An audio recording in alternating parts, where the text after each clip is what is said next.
Okay, so example number 1 is 2x plus 7 equals 21.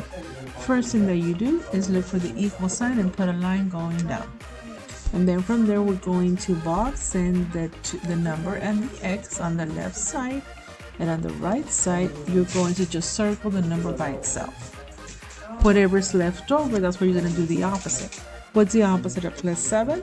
Minus 7. When you do one side, you do it to the other side. So this 7 minus 7 cancels. From there, you're going to bring down the 2 and the x. Remember, that one is still boxed in.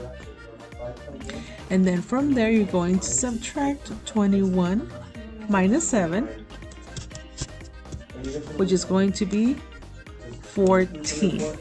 The last step is to divide by the number inside the box. Just the number, not the letter. So the number inside the box, it is a 2. It is a 2.